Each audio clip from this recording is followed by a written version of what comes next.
Okay, this here is the long form version of my description of the Book of Marvelous Magic by Frank Menser and Gary Gygax. This is AC4.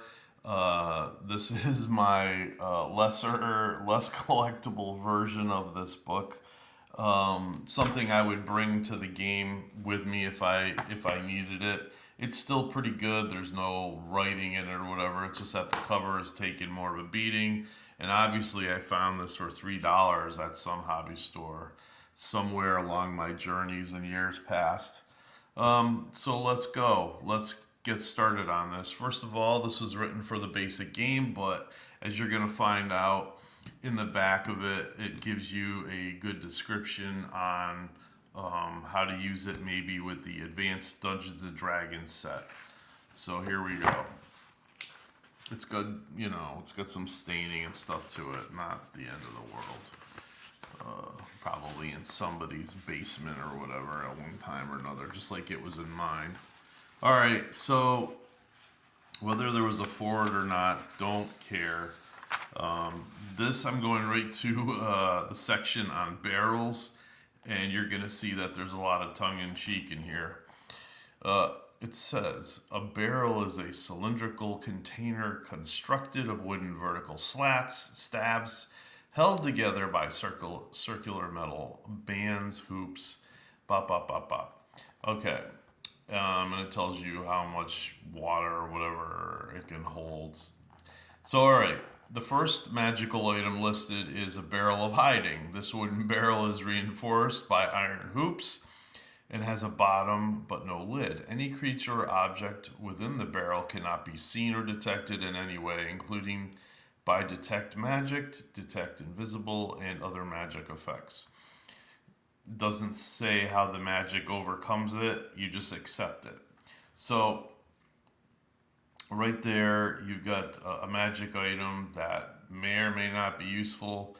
It's here in this book. Barrel of monkeys. When this barrel is examined, the victim looking inside it must make a saving throw versus spells or be polymorphed into a white ape. See the Dungeons and Dragons basic set, page 25, and the polymorph other spell expert set. Page 13 for details. In addition, regardless of the results of the saving throw, one white ape appears within the barrel and leaps out, attacking anyone nearby. Another white ape appears each turn thereafter. A turn in the basic D&D game. I'm not exactly sure about that. In advanced D&D, it's every 10 minutes. Until 100 of the creatures have been created or until a remove curse spell has been applied. The barrel loses all its magical powers if moved by hand, but may be transported by the use of telekinesis, weighing 5,000 CN, which means coins. To me, as an advanced Dungeons and Dragons person, that would mean 500 pounds. 10 coins usually equals a pound in my game. Barrel of Poverty. When this item is examined, the victim looking inside...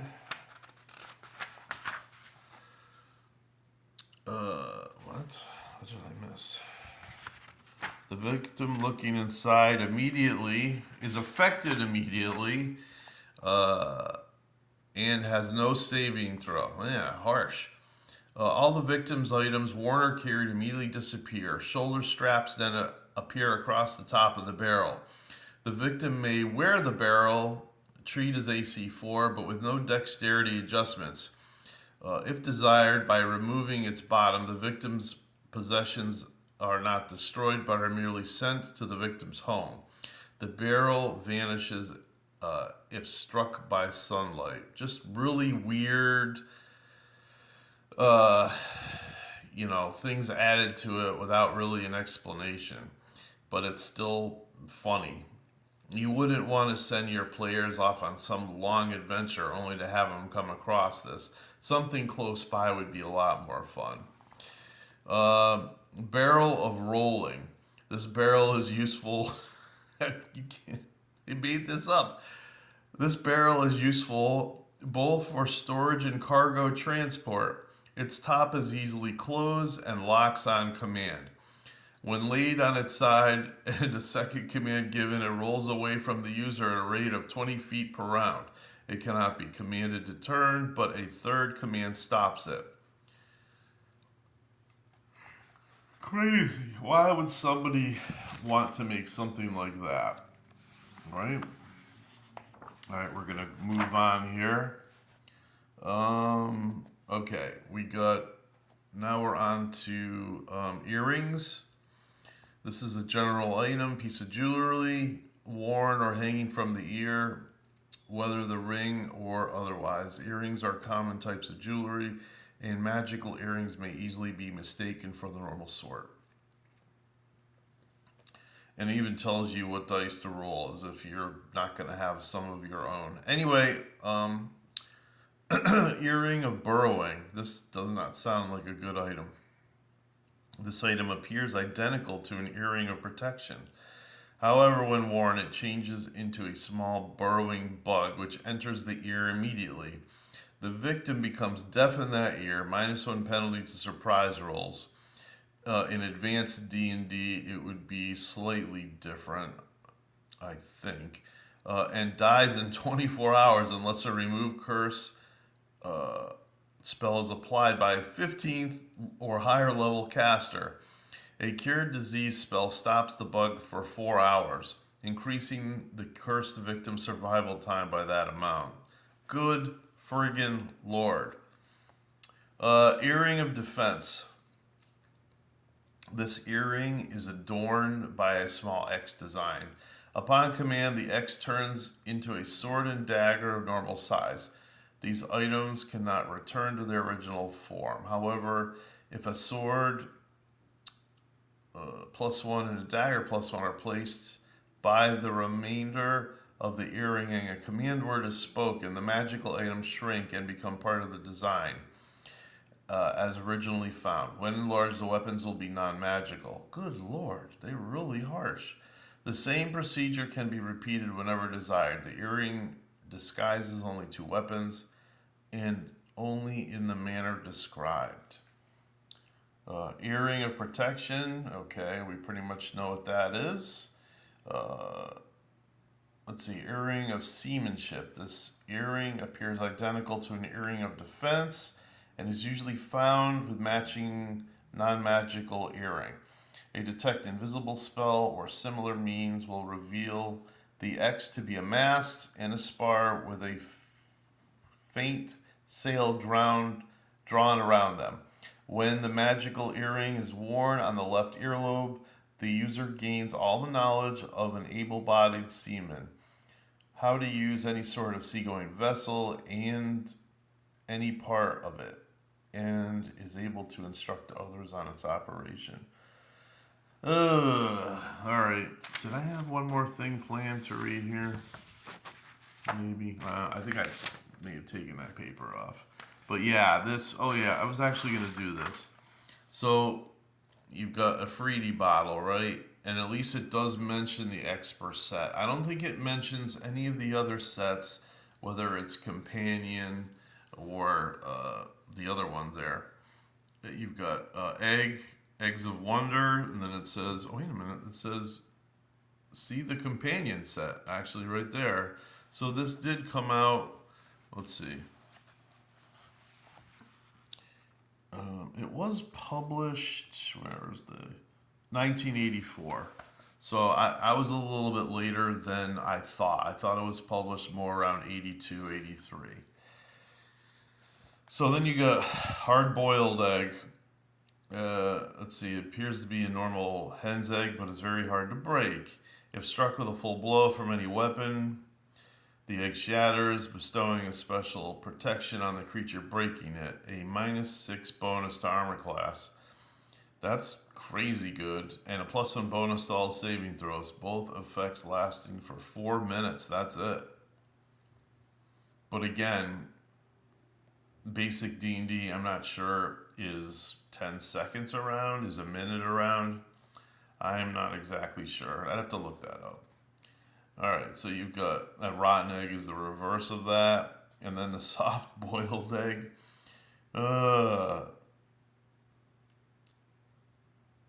12, okay, 12 rounds. So 6 rounds are in a minute for the basic D&D. I got you. Interesting. So, all right, in the back of the book, all right, let's see. We've got, all right, here's the appendix, and there's only 3 pages here. Uh, it mentions that you can use these magic items also with advanced Dungeons and Dragons games, although you'll have to make changes, and according to this, here they are. So anyway, the intro. The D&D and Advanced Dungeons and Dragons games are actually different games. Though both are role-playing games dealing with fantasy topics, many of the game systems are entirely different. Each game contains spells, monsters, and other elements not found in the other. The D&D game is easy to modify to your individual taste. When revised and expanded editions published in or after 1983, some details were added, but the game as a whole actually became easier to modify. You may add more details or change existing ones, with little fear of upsetting the game system as a whole. Options are often mentioned, giving the DM a choice of styles or details. For example, a monster's poison can be deadly, but guidelines are given for the DM who wants to change this to points of damage or other effects to make the game more enjoyable. The Advanced Dungeons and Dragons game system, as a whole, far more complex than the D&D game. Rules are given for more situations, and common situations are presented in more detail. Since the Advanced Dungeons and Dragons game is more complex than the D&D game, it is very difficult to modify properly. Any rule change may have far-reaching effects. You can tell me about it. Modifications usually involve very minor details and rarely, if ever, change general principles. Additions must be compatible with existing details and must thus be very carefully considered. Again, tell me about it. Let's see. Talks again about adapting. Look at the description carefully. Not that the players will ever get a chance at looking at this. Aerial movement. Okay. Treat all items involving aerial movement as being Class A. Game mechanics. Okay. Okay. They're talking a little bit about morale. I use the second edition morale system. Let's see, item equivalents. Some items may have the same names. Monsters by name. It's all pretty fairly easy to cross stuff over. There we go. Time. The D&D game uses a 10-second melee round instead of the AD&D's game 1-minute framework. Whenever a duration is given in rounds, multiply it by 6. For AD&D game use, do not modify durations given in turns or greater units, as these are of identical length in both game systems. Okay, that's good to know. And they've got different hull values in each edition. Oh, that's interesting. Interesting.